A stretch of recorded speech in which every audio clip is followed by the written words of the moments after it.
Chers amis, bonjour. Nous sommes le 7 août 2024 et aujourd'hui je suis avec Cyril Carrère qui est à Tokyo. Bonjour Cyril, ça va? Bonjour Marc, ça va et toi? Ça va très bien. Alors je suis à Hong Kong, on a une petite heure de décalage horaire, c'est le matin pour une fois. Et voilà, aujourd'hui, je voulais qu'on échange un petit peu. On ne se connaît pas vraiment. On est en contact depuis longtemps. On s'est raté quelques fois à Tokyo, mais j'espère qu'on se verra bientôt. Mais bon, déjà, j'aimerais qu'on échange un peu sur ton profil parce qu'il est très intéressant. Il est assez Mhm. atypique. Les Français que je connais qui vivent au Japon, ce sont des gens qui travaillent dans une banque française ou alors ils ont un job normal, on va dire. Mhm. Et, ou alors, on connaît bien Julien, qui est un de nos responsables CFI, qui est ostéopathe. Donc ça, c'est déjà atypique, exotique.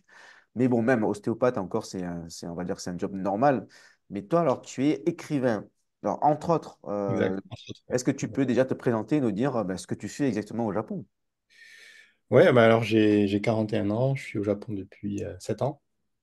Euh, donc je suis marié à une japonaise, hein, j'ai une petite fille de 5 ans qui est scolarisée au lycée français d'ailleurs à Itabashi, donc Tokyo.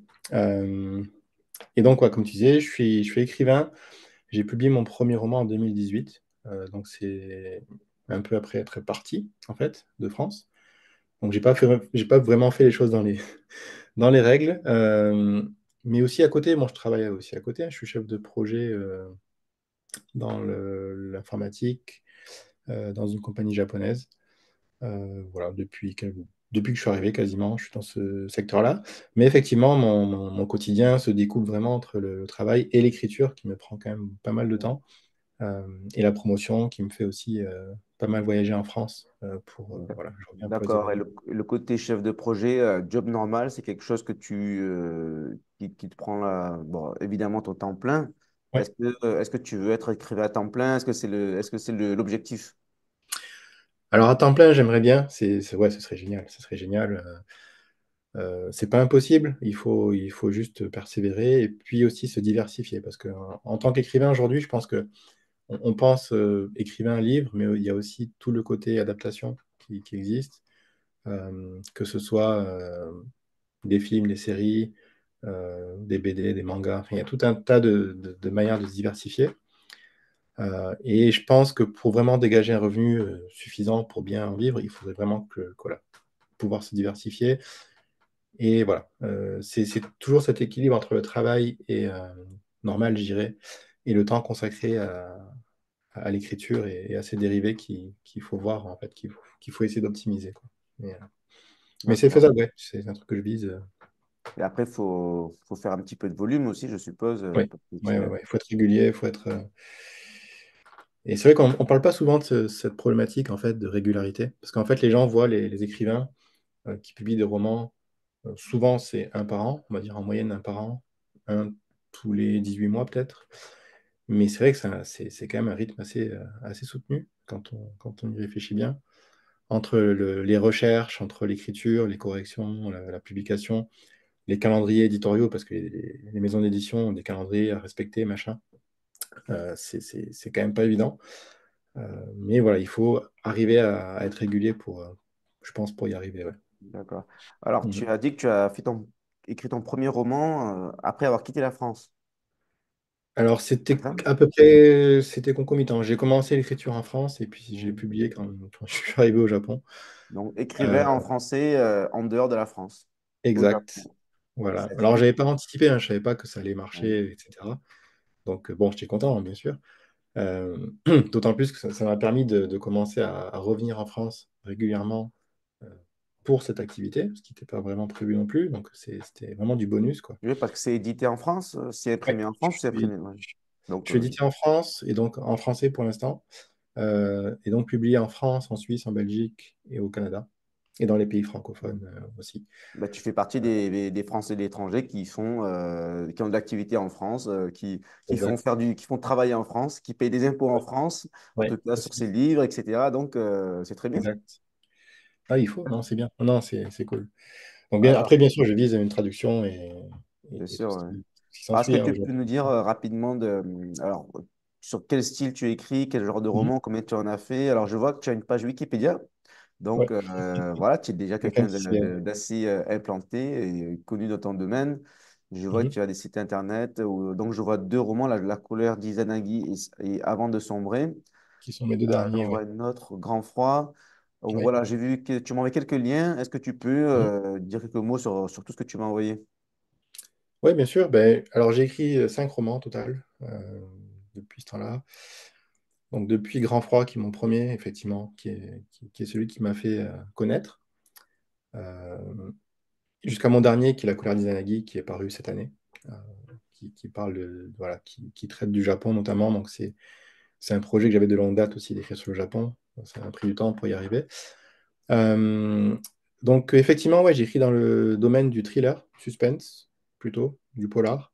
Donc, voilà, des enquêtes de police, des sujets contemporains, je dirais, des intrigues à rebondissement, des mystères, etc. C'est vraiment ce que j'écris pour l'instant. Alors, je ne me ferme aucune porte, hein. Je peux aussi écrire dans d'autres styles, mais pour l'instant, je suis publié en suspense. Donc, ça me va plutôt bien, parce qu'en France, on a quand même une bonne réputation. On a des auteurs qui sont très connus, comme Franck Tillier, comme Olivier Norek, comme voilà, pas mal d'auteurs qui sont aussi connus parce qu'ils sont aussi, bah, ils se sont diversifiés, ils ont travaillé aussi pour la télé notamment. Euh, voilà, donc je suis content d'être rentré dans ce cercle-là parce que c'est enfin, pas prévu au départ pour moi en tout cas. Mais voilà, je suis bien. J'ai écrit 5 romans en 7 ans, ce qui est pas mal, je dirais, comme rythme. Je suis en train de bosser sur le sixième. Euh, ouais, que dire de plus? Ben, ça me permet de revenir effectivement fréquemment en France pour la promotion, pour les événements euh, qui soient vraiment axés France ou plutôt international, comme les Quais du Polar à Lyon, où j'ai été 2 fois, qui est un événement international qui est vraiment assez grand. Je pense que c'est le plus grand dans le domaine, en tout cas, du thriller et du suspense. Euh, Il y a des grands événements, des salons, voilà, c'est comme moi, je suis passionné d'arts martiaux, je ouais, voyage pour des grandes compétitions. Toi, tu voyages pour tout ce qui est voilà, c'est ça. littérature. Ah, c'est vraiment un monde, ok. À Et part. côté événements littéraires, ben, en France, c'est vrai qu'on est quand même bien, très actif. On a beaucoup d'événements chaque année. Le Canada est pas trop mal non plus, la Suisse aussi, la Belgique. Par contre, au Japon, j'ai pas encore trouvé cette même dynamique littéraire. Donc, peut-être parce que je suis pas encore traduit, je sais pas, ou il faut que je creuse un petit peu plus. Mais je pense que cette culture de créer justement des salons du livre Mhm. et de faire venir du monde un petit peu partout, c'est propre un petit peu aux pays francophones et ça Mhm. fonctionne très bien. Ouais. Ouais. D'accord, très bien. Imaginons que voilà, des Français qui nous regardent de l'étranger ont envie de faire un livre. Voilà, si demain je veux faire un livre sur le sport, le MMA, je fais comment? Je l'écris, après je fais quoi? Je contacte qui? Et ça coûte combien pour publier un livre? Ouais, non, c'est vrai. Alors, il y a plusieurs façons d'y arriver, effectivement. Bah, on va prendre l'exemple du MMA. Je sais pas, tu écris sur le MMA, tu peux, bon, bien sûr, d'abord bosser l'écriture. Le principal pour moi, voilà, c'est d'écrire ce qu'on veut, vraiment. Donc, ne pas se, Faut se faire plaisir. voilà, se faire plaisir, pas se mettre aucune barrière, etc. Écrire un premier manuscrit. Et ensuite, il y a plusieurs voies, en fait, pour arriver à publier. Il y a l'autopublication qui existe via des plateformes en ligne qui permettent de gérer toi-même, en fait, euh, ce que tu vas publier, le timing aussi de la publication, de définir le prix de vente, etc. Il y a tout un tas de choses qu'on peut faire soi-même. Ou alors, l'autre voie qui est celle de l'édition classique. Et là, il faut envoyer les manuscrits aux maisons d'édition en espérant que ça retienne l'attention, que l'éditeur veuille travailler avec toi. Euh, et voilà, il y a vraiment de tout. Il y a des gens qui ne veulent pas être édités, qui préfèrent travailler tout seul, s'auto-publier. Et sachant que bien sûr, ça, c'est très demandeur, hein, c'est très chronophage. Ça veut dire qu'il faut faire toute la promotion tout seul. Enfin, Mhm. on sort un peu du rôle d'écrivain, uniquement d'écrivain, je dirais. Ouais, c'est un peu, ça devient un businessman, quoi, parce que tu Voilà. de tout Alors que faire. c'est exactement ça, ouais, ouais. Le livre devient un produit et puis on est businessman, quoi. Et avec l'édition, bah, c'est différent parce que eux s'occupent justement de financer la correction, de financer la création de la couverture, de préparer le marketing, la promotion, d'organiser une tournée de dédicaces, etc. Donc là, l'auteur reste vraiment un auteur et puis se concentre sur Hmm. sur son rôle, en fait. Et Voilà. là, toi, tu es dans quel rôle? Tu fais les Alors deux? moi, je suis édité, ouais, je suis édité depuis le début. Euh, je pense que ça me va bien parce qu'effectivement, avec l'éloignement en plus, je peux pas gérer. Oui, mais en plus aussi, tu as un job, J'ai un donc job à tu as côté, un et temps puis ouais, limité à ouais, consacrer à ça, donc tu veux vraiment faire la création artistique, en quelque sorte, de c'est créer ça, du me contenu, et concentrer après le sur la reste, création. voilà. Exactement, exactement. D'accord, très bien. Après, bien sûr, il y a une différence de revenus de ce que tu perçois Oui, en termes bien de sûr. pourcentage, etc. Mais bon, ça prend en compte aussi cet effort-là, c'est normal. Ouais. Ok. Alors, passons alors, au Japon. Alors, j'ai vu aussi, parce que j'étais sur ton site, là, j'ai vu que tu as créé une chaîne YouTube récemment. Oui, c'est tout récent, ouais, C'est tout ouais. nouveau. C'est C'était tout il y nouveau. En a fait, je me suis un petit peu quelques lancé parce jours. que j'ai ouais, j'ai pas mal hésité avant de commencer parce que, ben, en fait, le Japon, on l'idéalise en France, on a des images, on se fait on a des préjugés que j'essaie un petit peu de casser justement avec mon dernier roman qui se passe au Japon et puis ceux qui suivront aussi. Euh, et j'ai eu pas mal de requêtes en fait de gens qui m'ont dit mais oui, mais ton quotidien c'est quoi? J'aimerais bien voir où tu vis, comment ça se passe. Mhm. Il y a des choses qu'on peut transmettre via l'écrit, il y a des choses qu'on peut transmettre en parlant avec les gens aussi, mais des choses aussi qu'on peut transmettre visuellement avec des vidéos, etc. Effectivement, il y a des choses que, sans avoir besoin de parler, juste en les montrant comme ça, les gens peuvent eux-mêmes se rendre compte des différences qui peuvent exister, etc. Et donc, c'est un média différent, donc c'est vrai que c'est intéressant de se lancer dedans. J'avais une petite réticence parce que je suis pas youtubeur dans l'âme. Mais bon, je me suis équipé là récemment avec mon anniversaire, je me suis D'accord. équipé d'une petite Ouais, après, caméra je pense qu'il faut juste pour laisser ça. passer son message, faire passer son message, comme ce que Mais je c'est fais. Voilà. intéressant, ouais. Je suis Ouais, pas ouais, c'est intéressant. youtubeur, j'ai un message à faire passer. Et voilà, je pense qu'on est un peu dans la même démarche. Parce que toi, Ouais, tu ouais, es ouais. plutôt Euh, littéraire et bon, tu vas peut-être parler plus du Japon en général. Donc, j'ai interviewé un autre youtubeur récemment mhm, qui est aussi du Japon, là, Vianney, ouais, donc voilà, c'est toujours intéressant, tous ces Français à l'étranger qui donnent une autre vision de la France concrète, ils montrent leur quotidien. Alors, ma dernière question, on va dire sur l'expatriation en général, est-ce que tu peux nous dire pourquoi tu as choisi le Japon? Et voilà, qu'est-ce qui est bien là-bas par rapport à la France? Dis-nous tout. mhm. Bah, le Japon, bah, alors, c'est par rapport à ma femme, hein, initialement, que je me suis intéressé à ce pays. Tu l'as rencontrée Pourquoi? avant d'aller au Japon? Avant d'aller au Japon, ouais. Avant d'aller au Japon, Donc, elle était étudiante en France, elle était quoi? elle était en visa, effectivement, en France. J'ai rencontré ce moment-là. Et voilà. Ensuite, c'est moi qui suis venu au Japon. Elle est venue en France quelques années. Euh, et puis après, enfin, on s'est mariés. On est resté en France quelques années. Puis on est reparti au Japon, donc il y a 7 ans. Le Japon, bah, c'est un pays. Bon, ok, on est loin géographiquement au niveau du décalage horaire aussi, ce qui n'est pas forcément toujours évident. Mais c'est un pays qui a quand même de nombreuses qualités. C'est vrai qu'au niveau de la sécurité, c'est quand même quelque chose d'assez incroyable quand on a des enfants, notamment. C'est un quotidien qui est très, très différent de ce qu'on a en France aujourd'hui, je dirais. Euh, j'ai encore du mal à comparer, mais je me rends compte que depuis que je suis parti, en tout cas, à chaque fois que je reviens en France, je vois un petit peu le changement, en fait, au niveau de notre pays, comment pour moi, ça s'est dégradé, etc. Euh, je pense que je ne suis pas le seul à faire ce constat, en tout cas, Tu mais viens d'où voilà. en France? Je suis de Nîmes, du sud de la Ok. France. Ah, bah Donc, c'est bon, ouais, on est c'est un... voisins. Je suis Marseillais. Donc, ouais, ça accentue le décalage, en fait, avec le Japon, qui est un pays, ouais, où on est tranquille, il n'y a pas de grosses C'est polémiques, c'est de connu gros pour ça. problèmes de sécurité, etc. Ouais. Et ta femme pense la même chose? Alors oui, aussi, ouais, ouais, ouais. En plus, quand on a habité en France, on était à Paris, près de Paris. Hmm.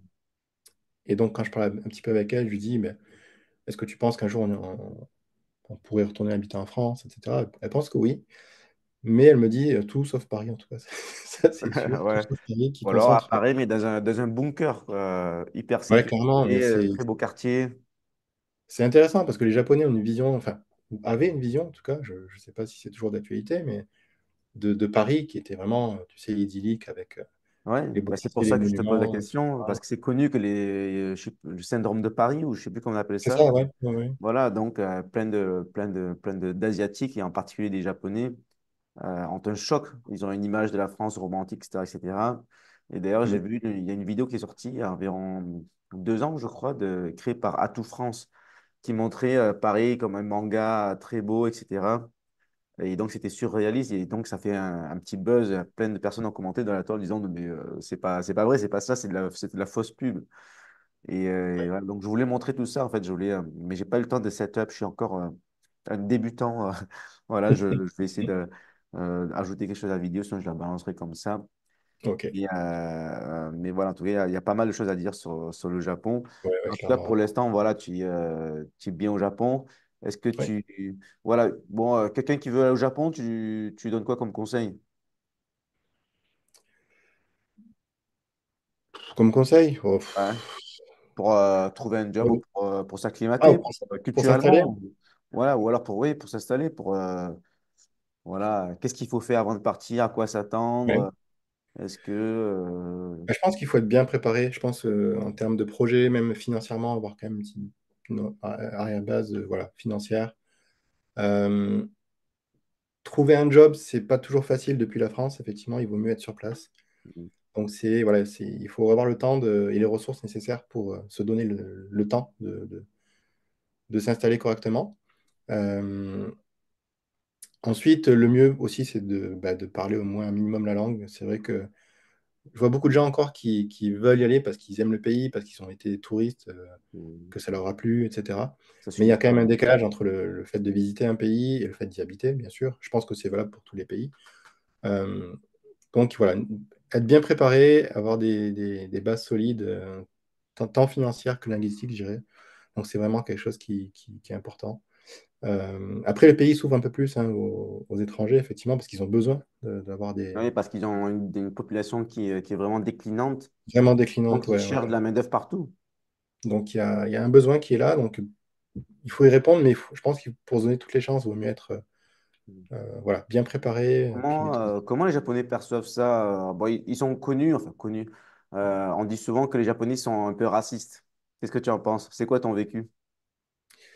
Moi, je pense pas. Je pense que c'est juste la culture, la façon de penser qui est tellement différente de ce qu'on a chez nous, que les gens externes vont interpréter ça et penser que c'est du racisme, en fait, alors que c'est juste une façon de penser qui est complètement à l'opposé. Il y a tellement de fois où il y a des sujets sur lesquels j'ai vu des avis ou des comportements des Japonais qui m'ont interpellé parce que c'était complètement différent de chez nous, mais c'est juste une façon de penser. C'est pas forcément idéologiquement du racisme. Euh, mais je pense aussi qu'il y a une crainte aussi au niveau de. Parce que ça reste une île, un archipel, donc ça reste en plus assez isolé du reste. Donc je pense qu'il y a une crainte aussi, effectivement, qui peut-être se dissipe un petit peu avec les générations qui arrivent, mais qui reste quand même très présent parce que bah, c'est un petit peu de l'inconnu. On ne sait pas trop où le pays va. Tu parlais de démographie, effectivement. J'ai lu quelque part qu'il y a, je crois que c'est 65% de la population, non, 30% de la population qui a plus de 65 ans. Donc c'est quasiment un tiers, c'est énorme. Euh, En plus de enfin, ils font pas assez aussi d'enfants, donc il y a la natalité qui est insuffisante. Donc Est-ce que tu as des voilà, l'un dans enfants? l'autre, il y a. Hmm. Est-ce que tu as des enfants? Oui, j'ai une fille et j'en ai une deuxième qui arrive. Ah, bravo, Donc voilà, félicitations. je suis dans le positif en C'est termes bien, de natalité. il en faut plus, il en faut au Mais moins 3 ou 4. ouais, ben, c'est ça, mais c'est ça, c'est dingue. Il faut Donc repeupler le Japon. quand tu mets tout ça l'un dans l'autre, tu vois que ben, effectivement, le pays est dans une situation où ils ont besoin de s'ouvrir. Et c'est plus une contrainte qu'autre chose. Parce que je pense que s'il n'y avait pas ces éléments-là, le pays ne serait pas forcément enclin à s'ouvrir ou ferait peut-être moins d'efforts, ça c'est certain. Enfin, moi, c'est ce que je perçois. Ouais. Ok, super. Bon, en tout cas, on a fait quelques événements CFI au Japon. On n'a pas eu l'occasion de se rencontrer. J'espère que ce sera le cas bientôt. Mais Là, j'espère aussi, ouais. Ouais, voilà, ouais, on ce est serait en sympa. août, peut-être en septembre, un petit apéro de rentrée. Donc, tu es à Tokyo, tu as plein Tokyo, plein Tokyo, ouais. sang. Ouais, ouais, je suis à Itabashi, ouais. Bah, comme Julien. Ouais. D'accord, bah, je vais essayer de venir en septembre. Et voilà, bon, n'hésitez pas à organiser des petits événements Ok, réguliers.